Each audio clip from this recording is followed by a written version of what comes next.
Primary 3 is often the year when school starts to feel very different for a child. The work asks for more focus, more stamina, and more independence than before. That is why attention struggles can suddenly seem more obvious, even in children who seem to cope well in the earlier years. In Primary 3, the school day often feels longer and fuller. Children are expected to stay mentally engaged for bigger parts of the day, not just short bursts. They may also be juggling more subjects, more instructions, and more transitions from one task to the next. That can stretch attention in ways parents do not always see right away.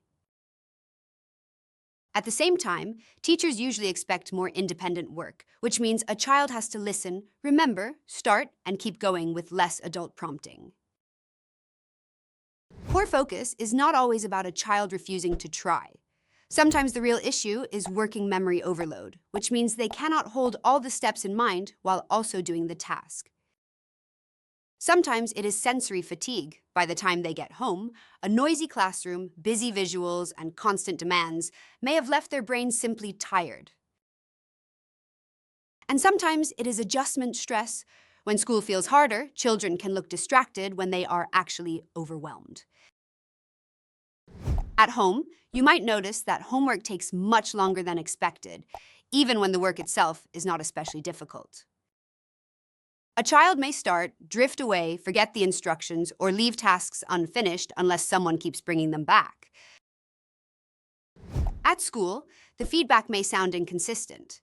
You might hear that your child understands the lesson, but misses details, rushes work, or performs very differently from one day to the next. Focus struggles rarely stay academic. They often show up emotionally too, especially when a child starts to feel that school is harder for them than for everyone else. That might look like avoiding homework, getting irritated quickly, or saying things like, "I can't do this," before they have really begun. Some children become anxious and clingy. Others seem defiant on the surface when what they are really protecting is their confidence.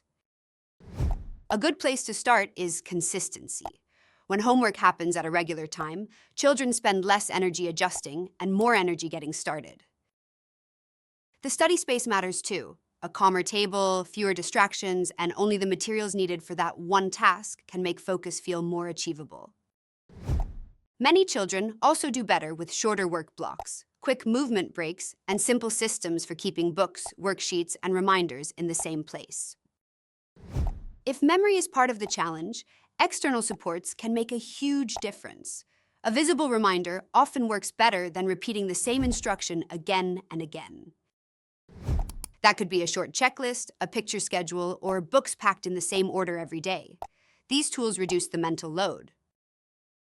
It also helps to chunk tasks into small steps. Instead of finish everything, try do these 2 questions first, then come back to me.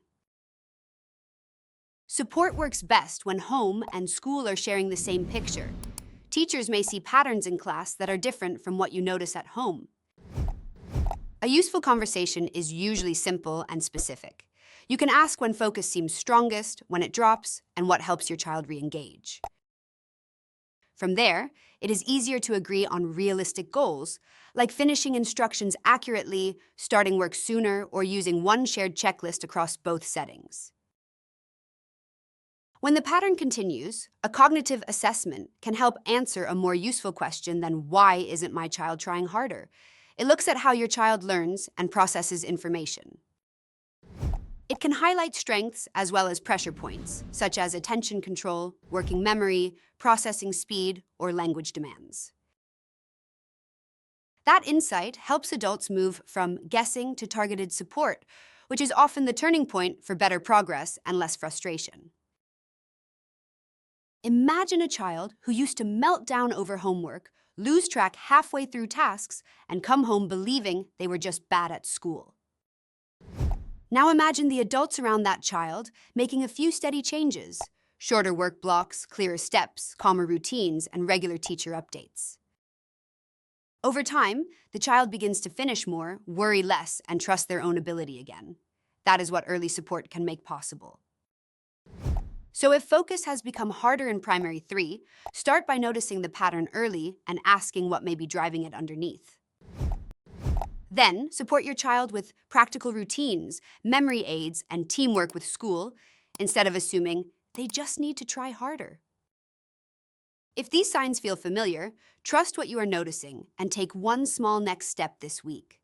A conversation, a routine change, or extra guidance can make a real difference. With the right support, focus can improve, confidence can grow, and school can start to feel more manageable again for your child and for you. Thanks for watching. If you found this video helpful, please like, share, and subscribe. For further questions and inquiries, you may contact us at 65646533 or 8614-7651, or visit www.cognitive.com.sg.